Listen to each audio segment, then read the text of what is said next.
Hello and welcome to this talk, which is going to be about recognizing coding violations using machine learning.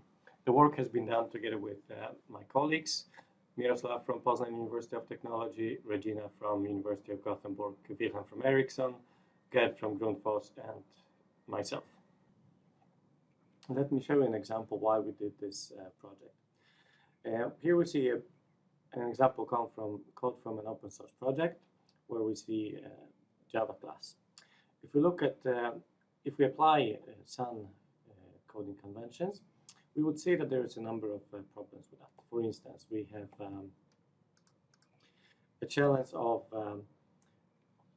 starting a line with the curly brackets, which should be in the previous one.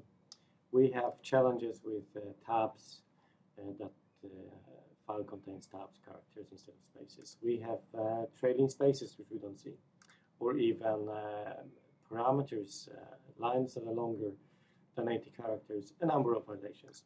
If we apply Google and Java style, we see that we have java.incomplete comments. A number of different problems, and there could be very many in that.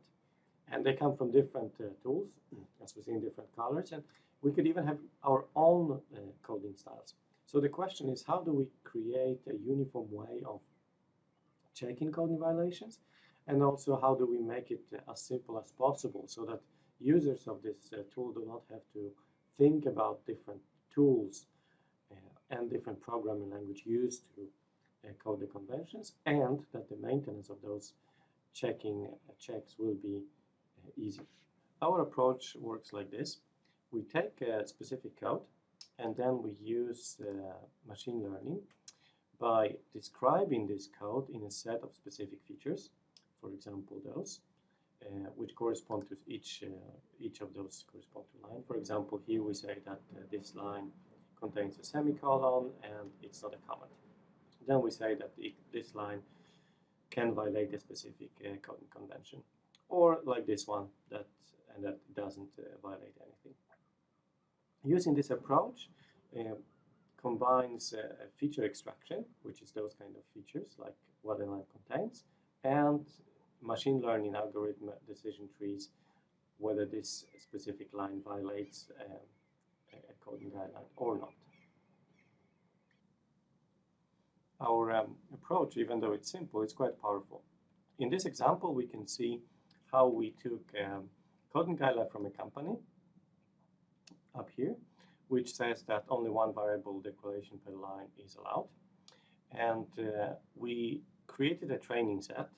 This is a size of the training set.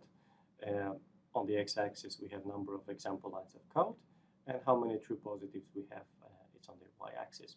And as we see, we need roughly 270 lines of code in example, half of them good and half of them bad examples, to get about 70% of accuracy, or percent of true positives.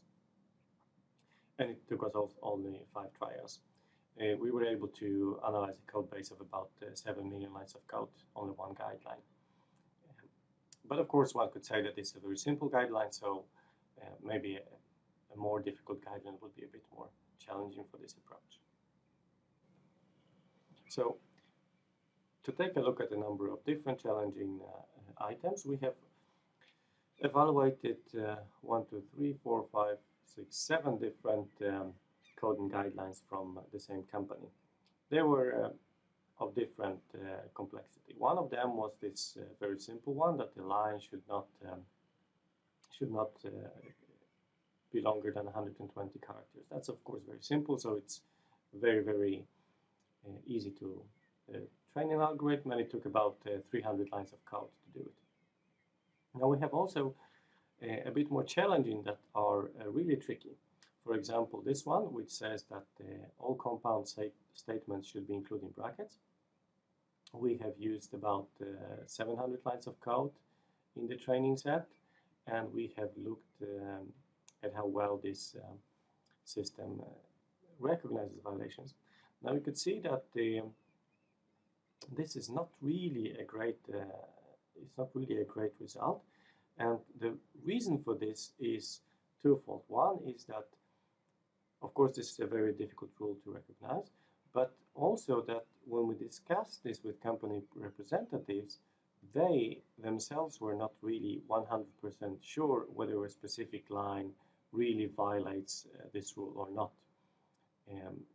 This means basically that if the experts cannot be sure, then the organization is not really sure.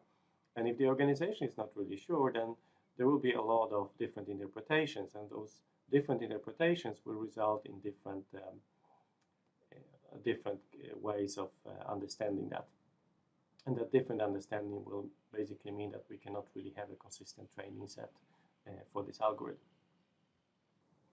What we have found in our study is that there's a lot of coding guidelines written in different contexts. So we have actually in the paper also defined the taxonomy for coding guidelines, which we have divided into three major parts. The ones that are very semantical. For example, you understand the context of this coding guideline, like the entire file or the entire class. Then we have semantic free, which are more about similar to style checkers, which are about line properties or keywords.